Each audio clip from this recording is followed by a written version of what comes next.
been privileged to attend the United States Military Academy at West Point. And while I was there, I had a very interesting experience in organizational politics.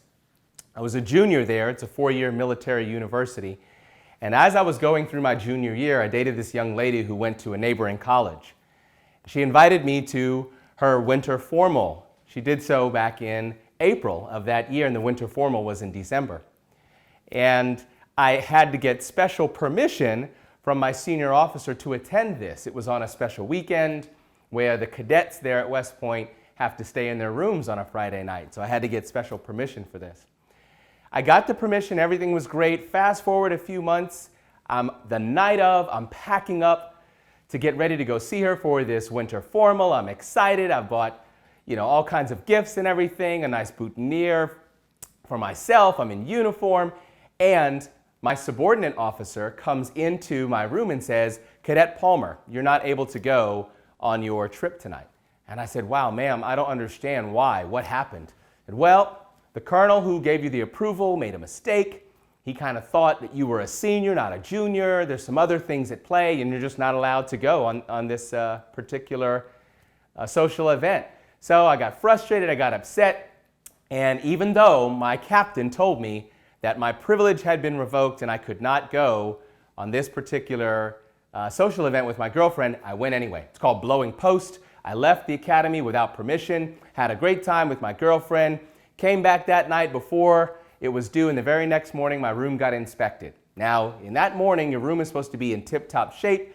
At West Point, as you can imagine, it's a white glove inspection, making sure there's no dust, no dirt, nothing out of place. And one of my classmates actually came into my room and noticed that my room was not spick and span clean the way it really should be. And he asked me something I'll never forget. This is 26 years ago. He said, "Ali, did you go out last night?" And I said, thinking to myself, you've asked me a question now that is going to cause me to incriminate myself, or I could lie. Well, a West Point cadet does not lie, cheat, or steal, nor tolerate those who do. So of course I did not lie. I said, "Yes, I did." He said, "Okay." He turned me in. I got one of the maximum punishments allowable under West Point code. It's called a regimental board. It's 60 hours of walking back and forth in this confinement sort of area there at the academy under uniform with your weapon and everything, and it was very, very painful.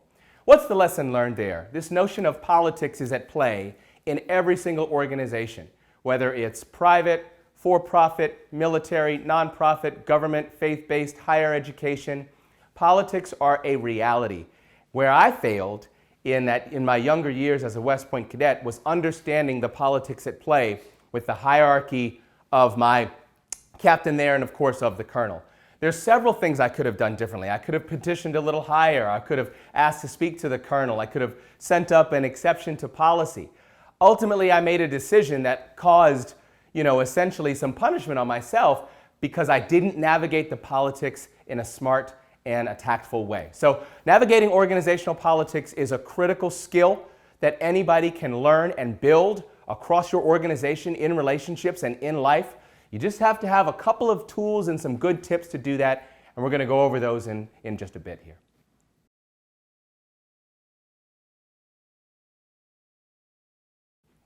One of the first areas it's important to understand navigating organizational politics is what I like to call entree.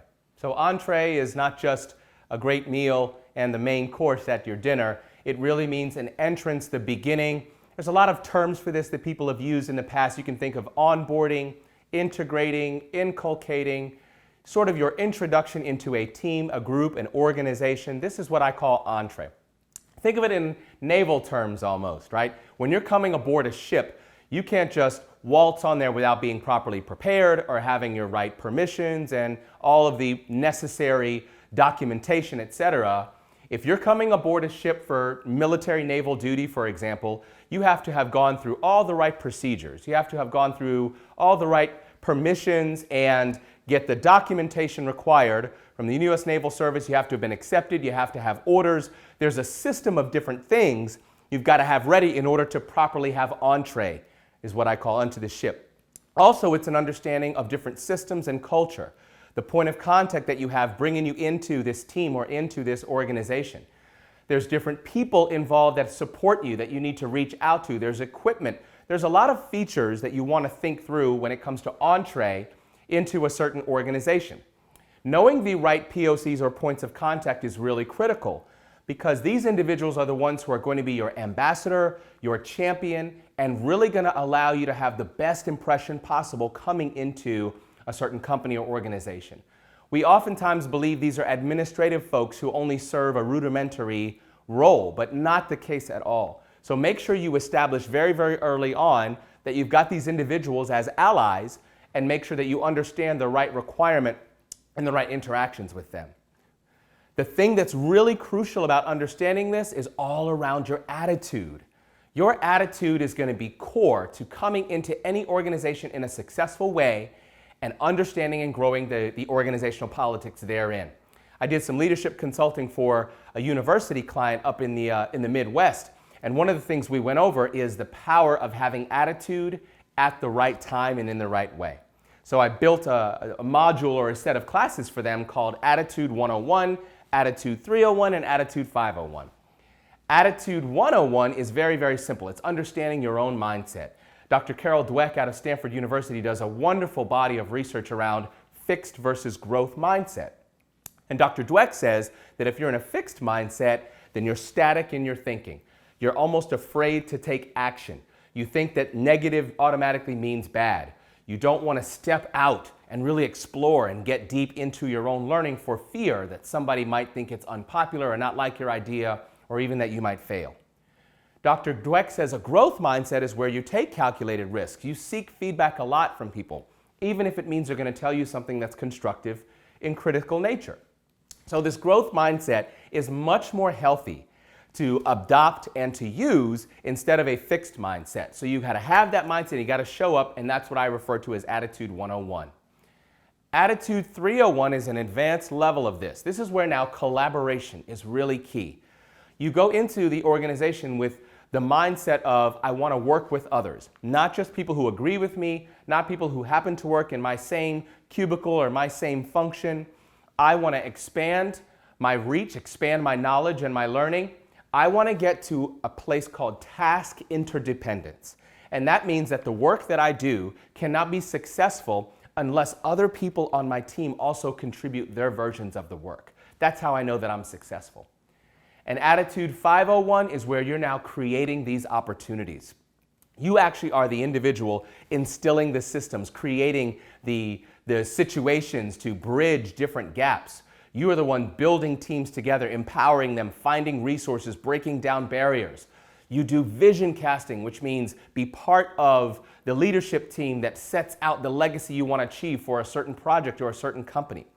These legacy sub-societies or systems are very, very important, and they're what I call the Advanced Attitude 501.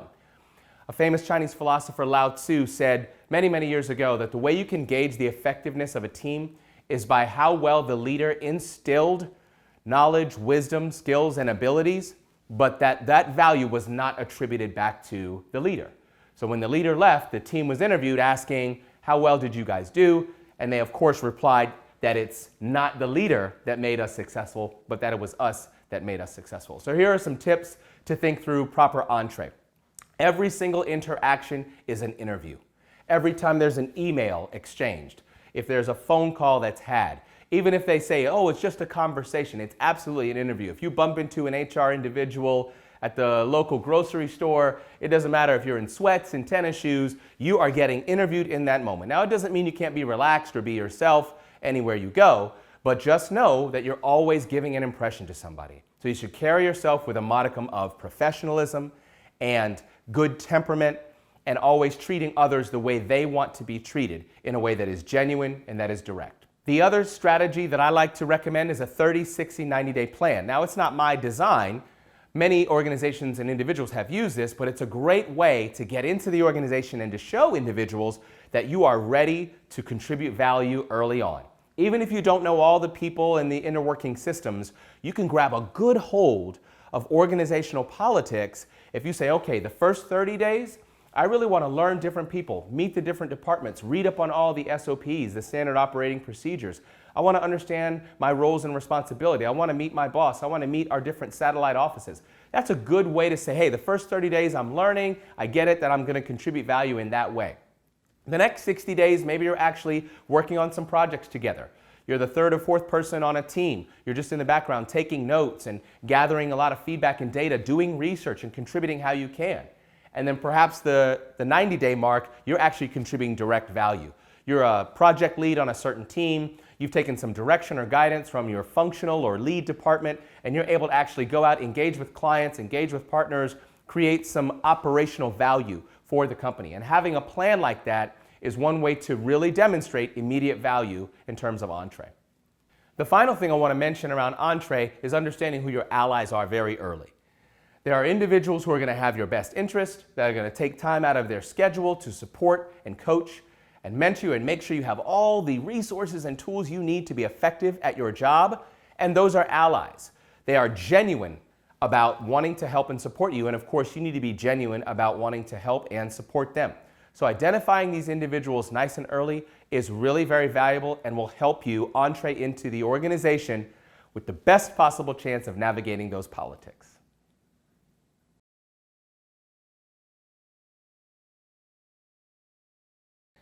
As I mentioned, I went to West Point and I was fortunate enough to serve as a combat engineer in the U.S. Army. And in many of my engineer units, we had maintenance that was required on our vehicles. And that's typical, just like anybody who has a car that requires an oil change or your tires to be looked at. In the Army, they have a great system called PMCS, Preventive Maintenance Checks and Services. And PMCS is the Army's way to make sure that all of our vehicles, whether it's tanks or choppers or any equipment that we have, our vehicles at all, are really properly maintained. The key is making sure that it is preventative. So the second step in making sure you navigate organizational politics with effectiveness is preventive maintenance. So just like the Army system, there needs to be good checklists in place. What am I supposed to do first? What do I do next? How do I know that it's complete? These checklists are really valuable to understanding what's going on with the particular vehicle or with the particular piece of equipment, and then also making sure we properly diagnose it to see what needs to be prevented, whether it's replacing lines or making sure that all of the systems there are working together the way that they're supposed to work. Very similarly, we have to have checklists and redundancy and what I call interdependent parts when you operate day to day in an organization as well. So these interdependent parts need to be things like memos and communication channels. Some organizations, it's very normal for us to send emails multiple times a day, or maybe it's instant messenger, or maybe it's just highly valued to actually walk down the hall and go into someone's office and have a conversation with them about a certain topic. So that's part of the interdependent system that you've got to understand in your particular organization. What's also key to that is the resources that are required. We oftentimes don't think about this when we're in larger organizations. We just kind of believe that the HR will take care of what it's supposed to, and I get paid on time, and the lights in the building will always be on, and everything will just run, sort of the way it's supposed to run. But these resources required to do that, you can actually have a good amount of influence into how well they interact and work. It takes planning. Don't be afraid to be a part of that planning process. Ask your boss, ask your peers, find out from the other administrative parts of the organization. How can I be a part of the planning? How can I dedicate time? How can I use my skills and abilities to make sure that I add to the interdependence of those systems? It is that allows you to really do some good preventive maintenance on what might be going wrong in terms of the actual organization itself. Thought leader Michael Jarrett, who's an instructor at INSEAD, very, very highly regarded business school in France and has some satellite offices all over the world, quite frankly, came up with a 4-tiered model for organizational politics. And essentially, he said that the place of power can come from the individual or the organization, and then these systems can be informal or formal, and he created a 2x2 matrix for this. And depending on where you are on the x-axis or the y-axis is whether or not you're operating in the weeds, in the woods, on the rocks, or on the high ground. Those are the 4 areas that Michael Jarrett identifies. So I'll highlight 2 for the purposes of our talk today. In the woods is where you have organizational power, but there's informal relationships at play. So just think about that. The organization has rules and and structure and left and right limits, but there's a lot of informal relationships and a lot of individuals who know each other and they're playing politics that way. What's unique about that is that sometimes it's difficult to know how your particular personality or your behavior is going to be regarded or not. For example, in some organizations, expressing emotion is a very wise thing to do, and they want to see that. I worked at a healthcare company many years ago where dialysis patients were cared for by very highly trained nurses and doctors. And the culture of this dialysis company was so vibrant and exuberant and bright and colorful. Every team had a special name and there were awards and gifts and lots of fun. So there, the ostentatious, sort of very positive and loud engagement of people was very laudable. However, our biggest competitor was very straight-laced. And they had very little bells and whistles. They saw all of that as unprofessional and not necessary in a healthcare environment.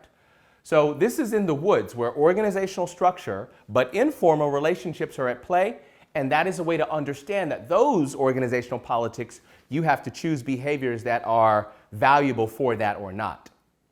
Another example is the rocks, where the individuals are the ones that set kind of the boundaries and limits. And then there are more formal modes of control. Very similarly, I consulted one time with an individual who was in the rocks quite a bit in his organization. So it had these sharp edges where people were almost weaponizing their positions. This one individual that was the boss of the client of mine had been promoted to a very high level in the organization. And come to find out, he did not get promoted because of his leadership skills or his abilities. He got promoted because of personal relationships and because he had some measure of fame playing a professional sport for some degree. So come to find out, the client that I was consulting with really was disenchanted. Initially, he thought this leader was great and awesome because he had risen up the ranks fast, but come to find out, his boss had such poor leadership skills and he was not able to break through that barrier and garner a good relationship with him and get promoted.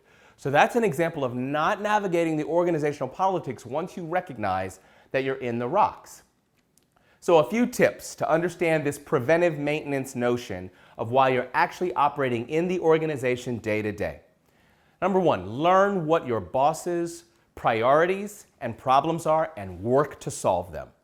Don't be afraid to volunteer solutions and ideas and strategies that solve your boss's problems and therefore can solve his or her boss's problems. Number two, make sure you document a lot of your wins and the positive actions that you make. It doesn't always have to be formal in a memo, but make a note of it in a book, send it to a peer, put it on email, something that professionally documents the hard work that you and your team do and the wins that are achieved, whether it's financial, relational, product-based, client-based, etc. The other thing that gets people in a lot of trouble is they get into difficult situations and communications over email or text. Never ever get into a conflict or a disagreement over email or text. If you sense that that is happening, you need to be able to pull back from that and have an actual conversation and mediate or contribute to the mediation in a healthy and a productive way. And finally, SOPs and systems really matter. As I mentioned before, standard operating procedures. Just because you're not in a position of authority or leadership doesn't mean that you can't contribute to great SOPs and systems. You do work, you do it productively. You can create memos or you can create one-pagers that say, okay, I do this, it produces this result, these are the resources that are required, here are the constraints, here are my capabilities, here are my assets, and I understand the value that it can contribute because I've gotten feedback from a client or feedback from a peer, or you can see it in the numbers. That's essentially an SOP that you've created. If you have that mindset to think through things in a systemic way, you're going to be much more effective at the preventive maintenance of your organization.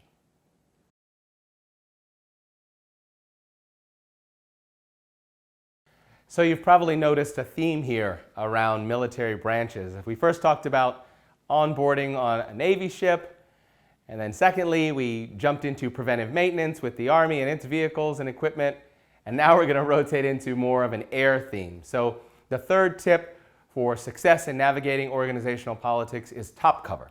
Top cover is a great term, it's been used a lot, which essentially means you need the right type of protection and individuals who are really going to make sure that you're not badly abused, or that you are unfairly treated, or that your work and accolade don't get diminished in the organization. They're going to provide the cover from the top for you. So think of an air bombardment, from jets, or think of what we call close air support, or CAS, a sortie of vehicles that you call in because you need somebody to make sure that all the bad guys in the bad areas prepared as best as possible before you have to go into a fight. In the Army, for example, they use Apache helicopters. And those Apaches are essentially gunships that really pave the way by shooting a lot of the area in preparation for military forces to come in and do their job. So this top cover is very similar in nature, where you need to understand who are the individuals, what are the systems at play that allow you to be properly protected. They pave the way for that success by allowing protection and oversight. So these are individuals who will make sure that some of the things that you're doing and what you're saying and who you're interacting with and the projects that you're on are very valuable, and that they are adding the right type of value to your particular brand in the company. The key to this top cover is that it needs to be an influencer. So not necessarily somebody in a very high position, although that can help. It's really an individual who has strong influence in the organization.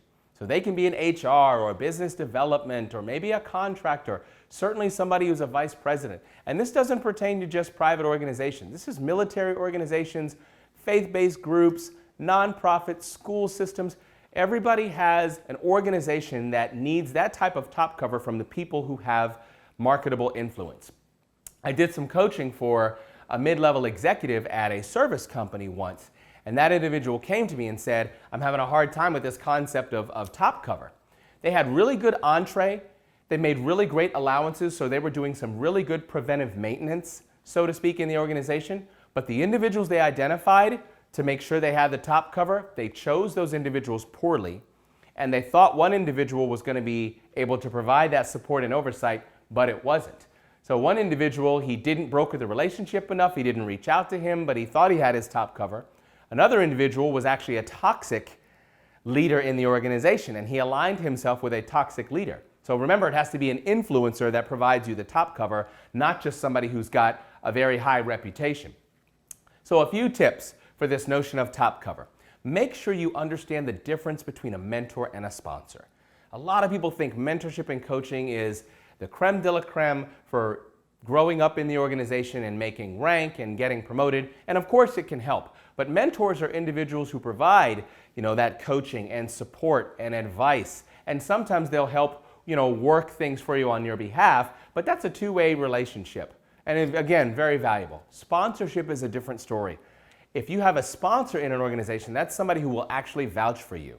They are not afraid to put their name, their reputation, their credibility on the line for you, and so in a way that helps promote your value and helps get you the type of access and visibility that you really need in the organization. And why is that important? Because politics are going to ensue, so you need to make sure that you've paid attention to that particular sponsor. Also, make sure you identify the source of the politics. We spoke before about the woods and the rocks. Well, where's the source coming from? Is it organizational or is it individual in nature?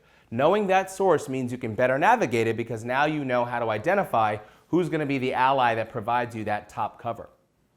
Trust is absolutely crucial. We talk about this a lot in different leadership classes and courses. Patrick Lencioni is the purveyor and author of a great series of books around the 5 dysfunctions of a team. And he talks about how very initially, if you have an absence of trust, then you can't build team dynamics from that. So Patrick does a great job of saying, here's how you build trust, here's how you understand. You've got to be vulnerable, you've got to make mistakes, get out there and try new things. But it's much more easy to make mistakes and to add value to your learning set if you have this top cover that I'm referring to.